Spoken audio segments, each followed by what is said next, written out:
అప్పు ఇంటికి వచ్చిన ముత్తైదువులందరికీ జ్యూస్‌నైతే ఇస్తూ ఉంటుంది. ఇంతలో ఒక ఆవిడ మీద జ్యూస్ పడిపోయి, "అయ్యయ్యో! ఏంటమ్మా ఇలా చేశావు?" అని చెప్పేసైతే అంటూ ఉంటుంది. ఆ మాటలు వినగానే ఇంట్లో ఉన్న వాళ్ళందరూ అయితే ఒక్కసారిగా షాక్ అయిపోయి అప్పు వైపు చూస్తూ ఉండిపోతారు. ఇంతలో అక్కడ ఉన్న వాళ్ళ అత్తయ్య అయితే, "ఏంటి ఇంటికి వచ్చిన ముత్తైదువుల్ని ఇలాగనే ఆహ్వానిస్తావా? ఇలాగనే చూసుకుంటావా?" అని చెప్పేసైతే నానా మాటలు ఆడుతూ ఉంటుంది. ఆ మాటలు వినగానే అక్కడ ఉన్న కళ్యాణి ఇంట్లో ఉన్న వాళ్ళందరూ అయితే ఒక్కసారిగా షాక్ అయిపోతూ ఉంటారు. ఇంతలో అక్కడ ఉన్న అప్పు అయితే చాలా బాధపడుతూ ఉంటుంది.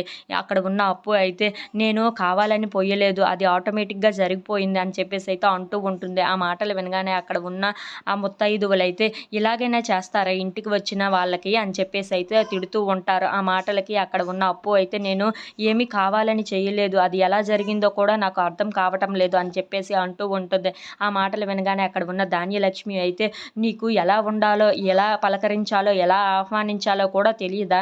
ఇలా తెలియని దాన్ని నేను కోడలుగా చేసుకున్నాను. ఛీ! నాకే అసహ్యంగా ఉంది" అని చెప్పేసి అయితే అంటూ ఉంటుంది.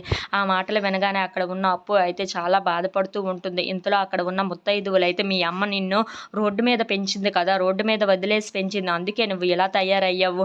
నీకు ముందు నిండే సాంప్రదాయాలు అన్నీ నేర్పి ఉంచి ఉంటే ఇలా జరిగేది కాదు కదా!" అని చెప్పేసి అయితే ముత్తైదువులు అందరూ అయితే నానా మాటలు ఆడుతూ ఉంటారు. ఆ మాటలు వినగానే అక్కడ ఉన్న అప్పు అయితే చాలా బాధపడుతూ ఏడుస్తూ ఉంటుంది.